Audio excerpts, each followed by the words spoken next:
Halo semuanya, perkenalkan nama saya Ripon Octavianus G. Embang, NIM 2532141007, dan juga saya dari Prodi Pendidikan Musik Gereja. Kali ini saya akan membahas tentang musik zaman Jepang kuno, dan juga mata kuliah ini diampu oleh Ibu Nova Ladi Simanjuntak. Nah, oke, mari kita lanjut ke slide yang berikutnya. Nah, di sini kita akan membahas dulu yang pertama, yaitu tentang latar belakang. Nah, jadi latar belakang pada musik Jepang, nah itu musik Jepang merupakan bagian penting dari kebudayaan Jepang yang berkembang seiringnya sejarah dan kehidupan sosial masyarakat. Nah, jadi sejak zaman dahulu musik itu digunakan dalam upacara keagamaan dan juga ritual istana dan juga hiburan rakyat. Nah, jadi alat musik ini memiliki fungsi spiritual, nah dan juga sosial. Jadi musik Jepang awalnya mendapatkan pengaruh dari Tiongkok. Nah, jadi musik Jepang itu mendapatkan pengaruh yang awalnya yaitu dari Tiongkok dan juga Korea. Nah, namun seiring berkembangnya dengan ciri khas sendiri melalui penggunaan tangga nada, instrumen tradisional, dan juga estetika kesederhanaannya. Jadi itulah untuk latar belakang pada musik Jepang. Nah, terus kita lanjut lagi untuk struktur. Nah, jadi sistem struktur pada musik Jepang ini yaitu ada 5. Nah, jadi di sini saya akan bacakan dulu penjelasannya. Dalam musik tradisional Jepang, sebagian besar bersifat pentatonik. Nah, jadi alat musik Jepang itu bersifat pentatonik, yaitu yang terdiri dari 5 nada. Nah, meskipun ada juga yang berbasis 7 nada. Nah, struktur ini sangat berbeda dari sistem diatonik barat. Nah, dan juga menekankan interval tertentu untuk menciptakan suasana khas Jepang. Nah, jadi untuk di zaman Jepang ini mereka menggunakan sistem tangga nada, yaitu ada 5 nada. Nah, yang 5 nada itu terdiri dari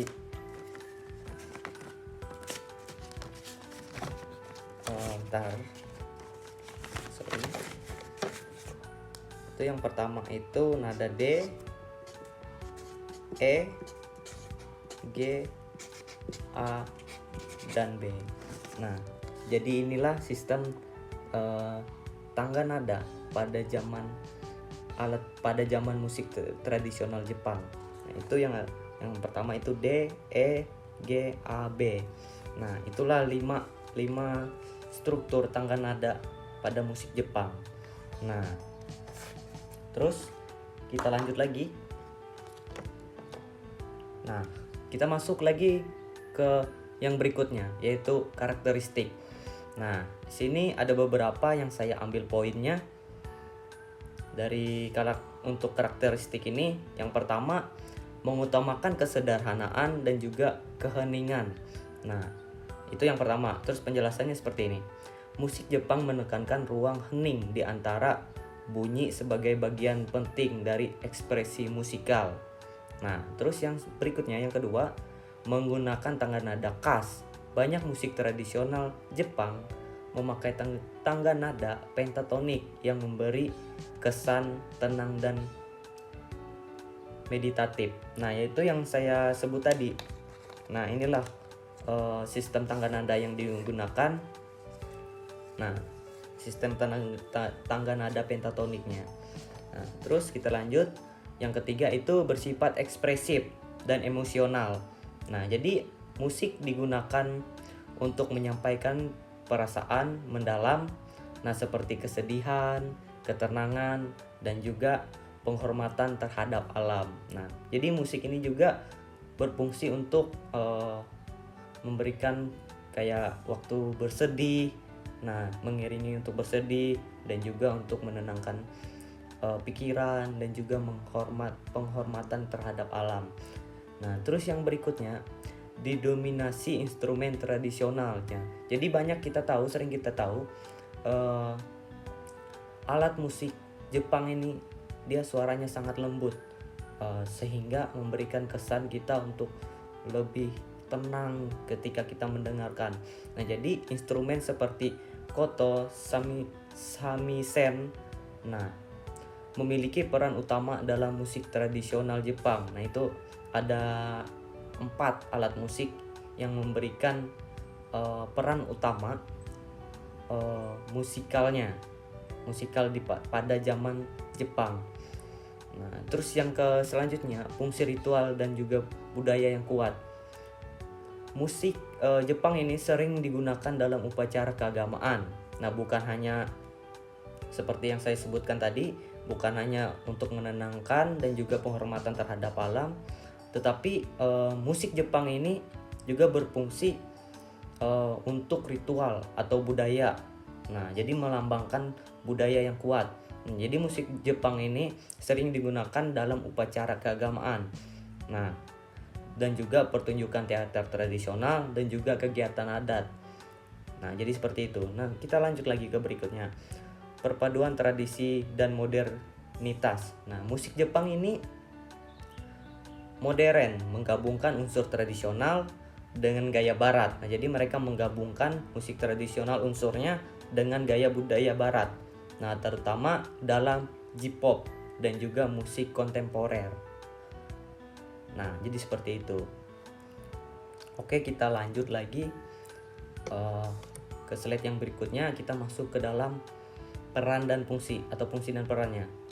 Nah, jadi di sini fungsinya itu seperti apa sih? Perannya itu seperti apa sih? Nah, jadi di sini kita bahas. Nah, jadi musik Jepang sepanjang sejarahnya musik Jepang ini berfungsi atau berperan sebagai pengiring ritual keagamaan.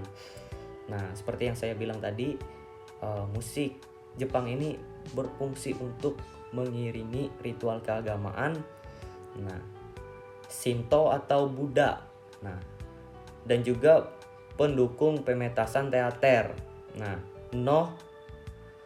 kabuki. Nah, untuk menggerakkan emosi dan alur ceritanya. Jadi supaya alur ceritanya lebih dapat, emosional atau alurnya lebih dapat dalam ritual tersebut, maka digunakanlah alat musik tersebut supaya biar lebih dapat kesannya pada saat teater ataupun ritual-ritual adat lainnya. Dan juga alat komunikasi militer, yaitu alat komunikasi militer ini yaitu taiko. Nanti akan kita bahas. Nah, saran ekspresi spiritual, penghubung dengan alam atau suara alam, dan juga hiburan bagi geisha. Geisha ini bisa disebut dengan rumah teh. Nah, jadi seperti itu. Oke, kita lanjut ke yang berikutnya. Nah, di sini masih ke dalam fungsi dan peran, yaitu yang pertama itu ritual dan keagamaan. Nah, Shinto dan Buddha. Nah, ini materi yang pertama, musik seperti gagaku atau musik istana. Penggunaan taiko yaitu drum untuk upacara keagamaan. Habis itu ritualistik mencerminkan meditasi dan juga keselarasan dengan alam. Nah, ini hampir mirip seni bela diri atau upacara teh yang saya sebutkan tadi. Terus yang selanjutnya itu teater dan pementasan. Diiringi yashi kata, yaitu bisa dibilang ensemble instrumen. Nah, menggerakkan emosi dan cerita. Habis itu kabuki. Kabuki ini sangat bergantung pada samisen, yaitu supaya bisa menciptakan suasana dramatis. Nah, buranku ini yaitu boneka, juga menggunakan samisen untuk mengiringi drama. Nah, jadi seperti itu fungsi dan perannya. Nah, Dan kita masuk ke dalam tokoh musik atau komposernya. Nah, di sini yang pertama itu ada Yatsuhashi Kengyo, yaitu pada tahun 1614 sampai 1685. Nah, tokoh penting musik tradisional Jepang, khususnya musik koto. Nah, itulah dia yang menciptakan, dan juga karya terkenalnya Rokudan no Shirabe. Nah, dan juga ini berperan besar dalam mempopulerkan koto sebagai instrumen solo. Nah, itu yang pertama tokohnya. Dan juga yang kedua itu Miyagi Mikio. Nah, yaitu pada tahun 1894 sampai 1956. Komposer dan memainkan koto modern yang mengembangkan musik tradisional ke arah kontemporer. Nah, jadi karyanya yang terkenal itu ada Haru no Umi.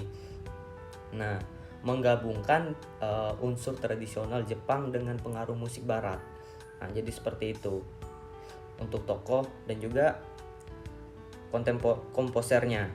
Nah, terus di sini yang ketiga Toru Takemitsu. Nah, pada tahun 1930 sampai 1996. Nah, komposer musik klasik modern Jepang. Nah, yang terkenal secara internasional. Nah, karyanya yang terkenal itu ada November Steps Requiem for Strings, yaitu yang memadukan estetika Jepang dengan teknik musikal klasik barat modern. Nah, jadi seperti itu. Nah, di sini juga ada yang keempat itu Joe Hiyashi, yaitu lahir pada 1950, yang artinya komposer musik film dan orkestra kontemporer. Karyanya itu yang terkenal itu ada My Neighbor Totoro, nah, Spirited Away, Princess Mononoke. Nah, jadi musiknya ini berperan besar dalam memperkenalkan nuansa musik Jepang ke dunia global. Nah, jadi itulah karya-karya atau tokoh-tokoh yang karyanya sangat terkenal pada tahun-tahun itu. Nah, terus kita masuk lagi relevansi dan pengaruhnya. Nah, jadi relevansi dan pengaruhnya itu musik Jepang berpengaruh besar terhadap musik dunia. Nah, melalui perpaduan tradisi dan modernisasi, estetika, kesederhanaan, ruang hening, dan ekspresi emosional dalam musik Jepang mempengaruhi musik kontemporer, ambient, dan musik film internasional. Nah, selain itu, musik populer Jepang seperti J-pop dan juga musik anime berperan sebagai media global yang menyebarkan budaya Jepang dan menginspirasi gaya musikal serta produksi musik di berbagai negara. Nah, dengan demikian, jadi musik Jepang itu tetap relevan sih sebagai sumber inovasi dan juga identitas dalam perkembangan musik dunia modern. Nah, itu relevansi dan juga pengaruh. Nah, terus kita masuk, saya belum tadi menjelaskan tentang alat-alat musik apa sih yang ada pada zaman Jepang ini. Nah, itu ada saya ada ambil beberapa bagian di dalam alat musik Jepang ini. Nah, itu alat musik yang pertama itu koto. Nah, koto ini alat musik seperti kecapi. Dia berbentuk kecapi. Nah, tapi dia panjang. Nah, biasanya memiliki itu 13 senar. Nah, dan juga koto ini digunakan dalam musik istana. Nah, jadi koto ini biasanya digunakan untuk musik istana dan juga musik tradisional. Sebenarnya koto ini digunakan itu di istana. Contohnya itu biasanya kayak ada acara di istana. Nah, itulah mereka memainkan alat musik tersebut untuk mengiringi nuansa atau suasananya agar lebih dapat. Nah, terus yang kedua itu samisen. Samisen ini alat musik petik berdawai 3 dengan suara khas. Nah, jadi samisen ini alat musik yang memiliki suara yang khas dan juga sering digunakan untuk mengiringi lagu rakyat dan juga teater tradisional. Nah, nanti ketika teman-teman ingin melihat orang memainkan alat musik samisen ini, ketika orang bernyanyi atau mengiringi lagu rakyat dan juga mengiringi teater tradisional. Nah, jadi seperti itu. Nah, terus kita lanjut ke alat musik yang berikutnya.